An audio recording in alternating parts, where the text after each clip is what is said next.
السلام علیکم ورحمۃ اللہ وبرکاتہ۔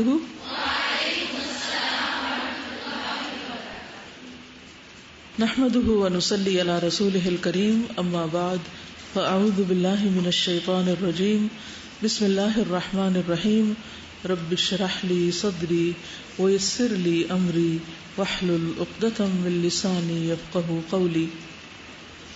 امت مسلمہ کا سب سے مفلس شخص کون ہوگا قیامت کے دن؟ سب سے فقیر، جو بہت سی نیکیاں لے کر آئے گا لیکن اس کے ساتھ ساتھ اس نے دوسروں کے بہت سے حق مارے ہوئے ہوں گے، یعنی اس کے پاس نماز، روزہ، زکوٰۃ سب کچھ ہوگا، لیکن کسی کو گالی دی ہوگی، کسی پر تہمت لگائی ہوگی، کسی کا مال کھایا ہوگا، کسی کا خون بہایا ہوگا، کسی کو مارا ہوگا۔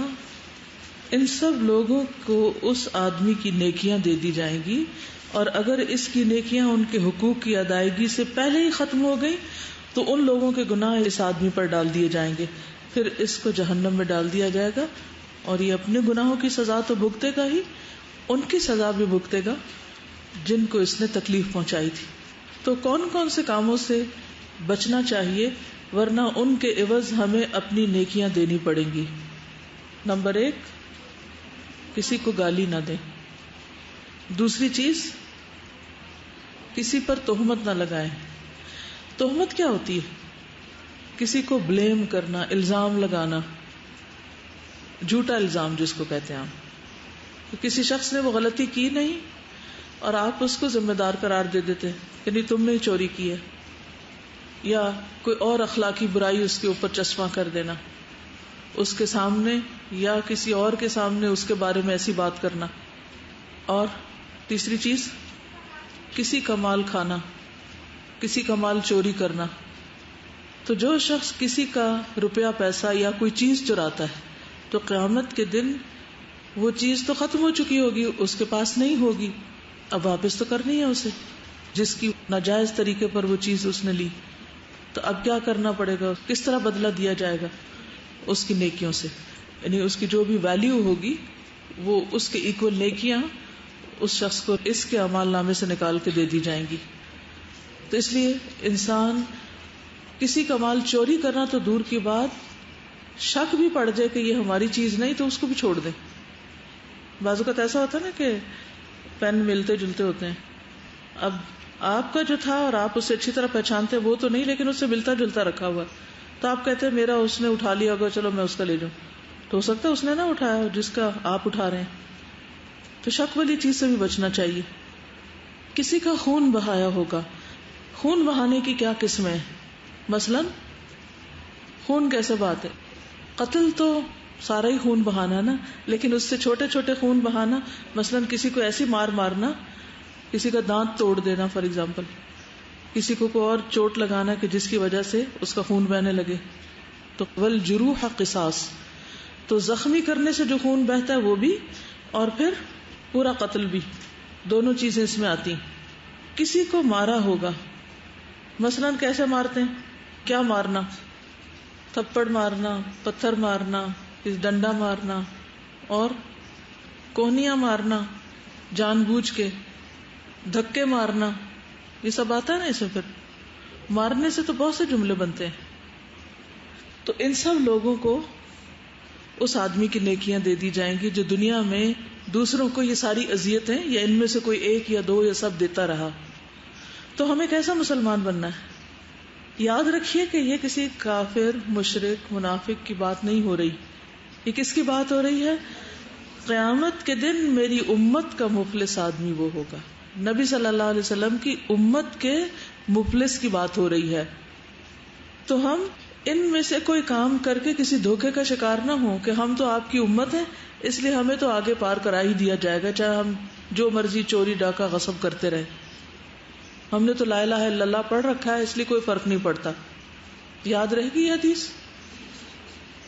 ایک اور حدیث ہے، رسول اللہ صلی اللہ علیہ وسلم نے ارشاد فرمایا، مجاہدین کی عورتوں کی حرمت اور عزت گھروں میں رہنے والوں کے لیے ایسی ہے جیسے ان کی ماؤں کی عزت ہے۔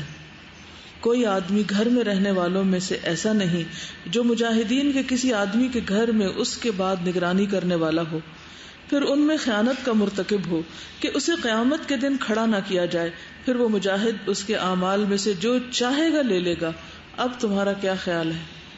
یعنی ایک شخص اللہ کی راہ میں نکلا ہے اور اس کے پیچھے اس کے بیوی بچے اکیلے ہیں، تو کوئی اور شخص ان کے مال میں سے کچھ ہتھیار لیتا ہے، وہ شخص مثلاً وہیں شہید ہو جاتا ہے یا سالوں سال واپس نہیں آتا، اور پیچھے اس کے بیوی بچے یا اس کا جو مال متاع ہے یا کوئی زمین ہے یا کوئی بزنس ہے اس کو کوئی شخص ہتھیار لیتا ہے، تو قیامت کے دن کیا کیا جائے گا؟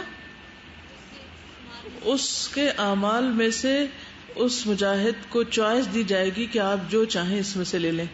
تو آپ نے فرمایا پھر تمہارا کیا خیال ہے کہ کیا ہوگا؟ آپ کا کیا خیال ہے؟ وہ کچھ چھوڑے گا؟ کچھ بھی نہیں چھوڑے گا.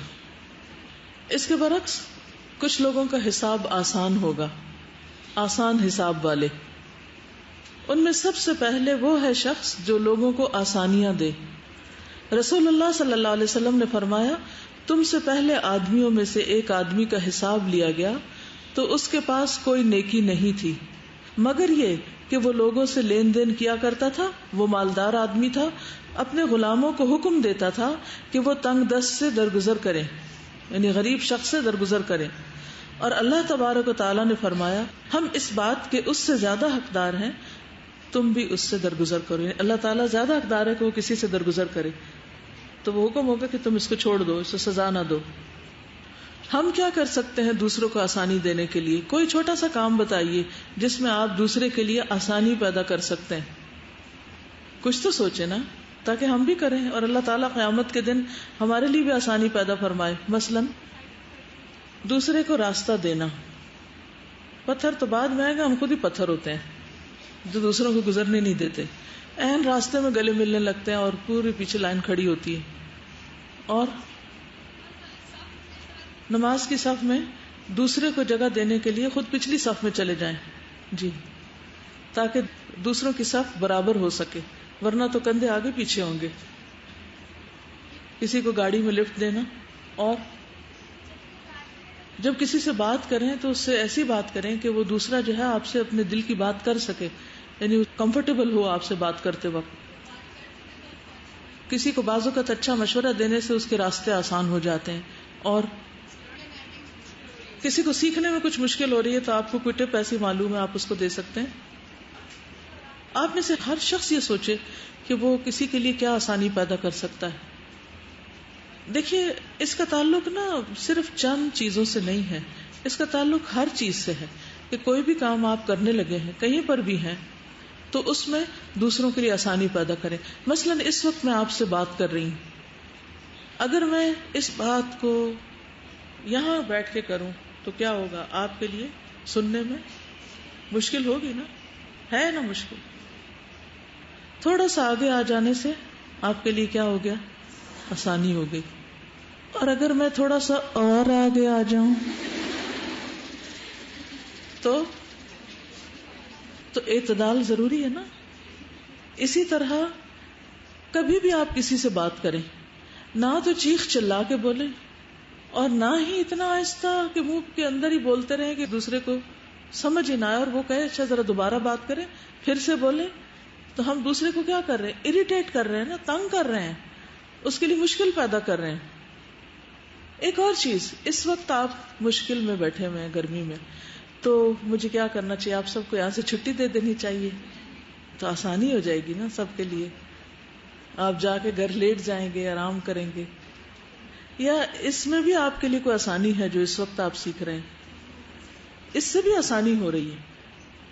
دین کا ایک کانسیپٹ سمجھنے میں ہمیں آسانی مل رہی ہے اس وقت، کیونکہ کچھ آسانیاں حسی ہوتی ہیں اور کچھ آسانیاں مانوی ہوتی ہیں. ٹھیک ہے نا.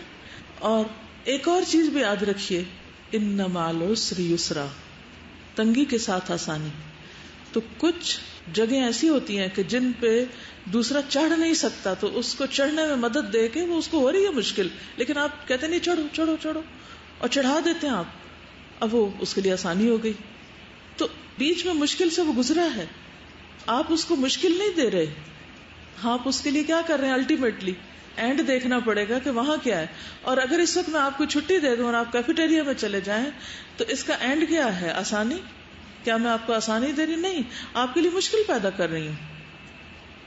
اصل میں مشکل پیدا کرنے کا مطلب یہ ہوتا ہے کہ دوسرے کو تنگ کیا جائے، اس کے اوپر ایسی مشقت ڈال دی جائے جو اس کے بس سے باہر ہو، کام جو وہ کر نہ سکے.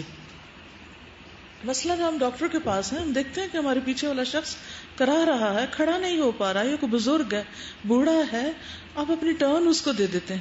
آپ بس میں سوار ہوئے ہیں اور وہاں پر آپ دیکھتے ہیں کہ کوئی شخص آپ سے عمر میں زیادہ ہے، وہ کھڑا نہیں ہو پا رہا، آپ اس کو جگہ دے دیتے ہیں، آپ اٹھ جاتے ہیں. یہ ہے آسانیاں دینا. ٹھیک ہے، تو ہم سب اپنے مزاج کے اندر یہ چیز پیدا کریں کہ ہم کہاں دوسرے کے لیے سہولت پیدا کر سکتے ہیں. تو قیامت کے دن اللہ تعالیٰ ایسے لوگوں کے لیے بھی سہولت پیدا کر دے گا. یسروا ولا تعسروا. ٹھیک ہے، نبی صلی اللہ علیہ وسلم نے فرمایا وبشروا ولا تنفروا. خوشخبریاں دیا کرو، نفرتیں نہ دلایا کرو.